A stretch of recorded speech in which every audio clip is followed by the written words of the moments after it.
আসসালামু আলাইকুম। কাগজে কলমে রংপুর রাইডার্স টিমটা আসলে একটা চ্যাম্পিয়ন টিমই গঠন করা হয়েছে এবং রংপুর যেহেতু অনেক বেশি মাত্রায় প্রফেশনাল এবং এই বিপিএল এ যতগুলো টিম অংশগ্রহণ করছে তাদের মধ্যে সবচাইতে প্রফেশনাল, সুতরাং রংপুরের কাছ থেকে এরকম টিম গঠন করাটাই আসলে স্বাভাবিক এবং সেই সঙ্গে তাদের প্লেয়ার্স কমিউনিকেশন মানে বিদেশি প্লেয়ারদের সঙ্গে কমিউনিকেশন থেকে শুরু করে সবকিছু এগুলো অনেক বেশি মাত্রায় প্রফেশনাল। এবং কিভাবে রংপুর রাইডার্স আসলে এই প্রফেশনালিজমটা মেনটেন করে বা কিভাবে তারা একজন প্লেয়ারের বিকল্প হিসাবে আরেকজন প্লেয়ারকে রাখে কিংবা কিভাবে তারা পুরো মেকানিজমটা করে সেই ব্যাপারটা নিয়ে আলোচনা করতে চাই, স্কোয়াডটাকে বিশ্লেষণ করতে চাই। প্রথমত আমি একটু পেস বোলারদেরকে নিয়ে আলোচনা করতে চাই। দেখেন, আমি একেবারে যে সমস্ত পেস বোলাররা কোর যারা আসলে ম্যাচ পাবেই আমি সেই অনুযায়ী যদি একটু আলোচনা করি তাহলে মোস্তাফিজুর রহমান তো থাকবেনই এবং এই জায়গাটা যাকে মোস্তাফিজুর রহমান যে দলটা আছেন বা যে দলটা মোস্তাফিজুর রহমানকে পেয়েছে তারা তো এমনি অনেকাংশে এগিয়ে গেছে ডেথ ওভার্সের জায়গা থেকে। আলটিমেটলি এটা একটা অনেক বড় অ্যাসেটের জায়গা। দেখেন, মোস্তাফিজ যদি কোনোদিন কোনো কারণে ইনজুর থাকে বা তাকে যদি রেস্ট দেওয়া প্রয়োজন হয়, বাহাতি পেস বোলার আরও একজন আছেন সেটা মৃত্যুঞ্জয় চৌধুরী, তারা কিন্তু বেশ ভালো বিকল্প রেখেছে সেই জায়গাটাতে। আবার কখনো এরকম হতে পারে যে মৃত্যুঞ্জয় চৌধুরীকে আসলে মোস্তাফিজের সঙ্গেই খেলিয়ে দেওয়া হয়েছে, সেটাও কিন্তু হতে পারে। নাহিদ রানা আছেন, নাহিদ রানা গতিময় আরও একজন তারকা এবং কখনো যদি মনে হয় যে নাহিদ রানার গতিটার চাইতে একটু ভ্যারিয়েশনটা প্রয়োজন, একটু চেঞ্জ অফ পেসের বোলার প্রয়োজন, কামরুল ইসলাম রাব্বি সেই জায়গাটায় আছেন। রাব্বিকে আমরা দেখেছি গ্লোবাল টি-20 লিগেও কিন্তু ভালো পারফর্ম করেছেন। এখনও যে ভালো বোলিং করতে পারেন অন্তত বিপিএল এর এরকম আসরগুলোতে তার বোলিংটা যে এখনো কার্যকরী হবে সেই ব্যাপারে কোনো সন্দেহের জায়গা নাই। আকিব জাবেদ বাহাতি ফাস্ট বোলার, দুর্দান্ত একজন বোলার। আমি গত বিপিএলে তাকে প্রথমবারের মতো দেখেছি এবং বেশ ভালো সার্ভিস দিয়েছিলেন তিনি রংপুর রাইডার্সকে। সো সবকিছু মিলিয়ে এছাড়াও রংপুর রাইডার্সের পেস বোলিং সেটআপে আছেন বোলাররা, কিন্তু আমি ধরে নিচ্ছি যে এই বোলারদের মধ্য থেকেই আসলে ম্যাচ পাওয়ার সম্ভাবনাটা বেশি। প্রথম যে প্র্যাকটিস ম্যাচটা বা একমাত্র যে প্র্যাকটিস ম্যাচটা রংপুর খেলেছে রাজশাহীর সঙ্গে, ইটস গুড টু সি যে তারা অনেককে আসলে খেলিয়েছে। সেই জায়গাটায় হালিমকে খেলিয়েছে, মেহেদী হাসান সোহাগকে খেলিয়েছে কিংবা ইফতিকে খেলিয়েছে। যদিও মনে হয় না যে খুব বেশি তারা হয়তো বা ম্যাচ পাবে বিপিএল এর মতো মঞ্চে, কিন্তু তাদেরকে খেলিয়েছে, সেখানে তারা কিন্তু প্রমাণ করেছেন। ইফতি 50 মেরেছেন, সোহাগ একটা চমৎকার উইকেট পেয়েছেন, হালিমের কাছ থেকেও ভালো বোলিং দেখতে পেয়েছি। সো সব কিছু মিলিয়ে আমার কাছে মনে হয় রংপুর রাইডার্স এই যে ইয়াং ক্রিকেটারদেরকে পেট্রোনাইজ করার জায়গাটা সেটাও খুব ভালো মতো করেছে। স্পিনারের জায়গা থেকে যদি চিন্তা করি, রাকিবুল হাসান আছেন, রাকিবুল অলমোস্ট প্রত্যেকটা ম্যাচে খেলবে। আলিসাল ইসলাম আছেন, নাইম হাসানও আছেন সেই জায়গাটায় এবং Sufiyan Muqeem Pakistani chinaman bowler. So একটা বড় ধরনের ভ্যারিয়েশন কিন্তু তাদের মধ্যে রয়েছে।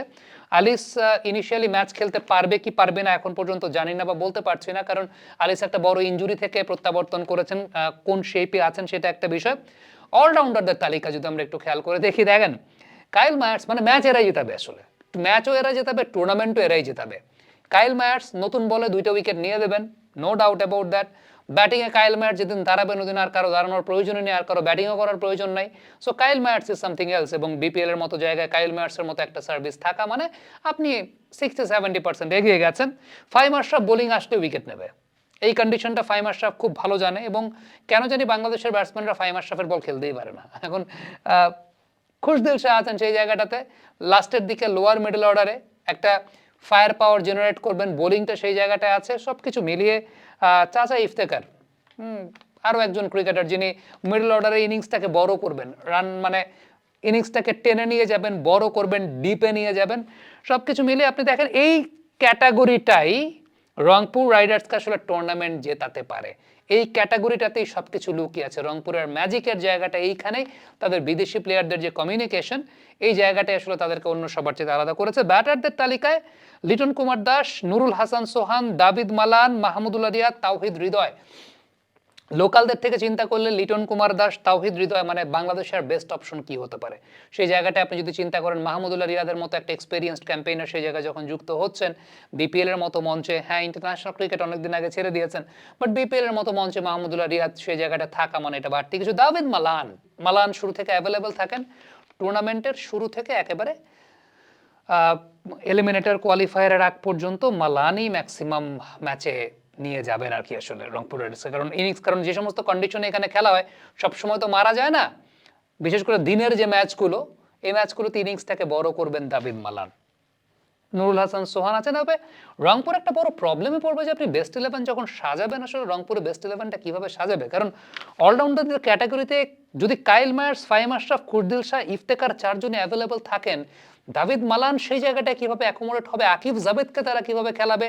সুফিয়ান মুকিমের কথাটা আমি বাদ দিলাম। ইভেন আমি এই সব কিছু মিলিয়ে মানে রংপুরের যে বিদেশি সেটআপের জায়গাটা, ইভেন বিদেশি সেটআপের জায়গাটা থেকে চিন্তা করলে যেহেতু অলরাউন্ডার্স বেশি, ব্যাটিংয়ে ওই শুরুর দিকেই 3, 4, 5, 6 এর মধ্যেই থাকবে ম্যাক্সিমাম ব্যাটসম্যানরা।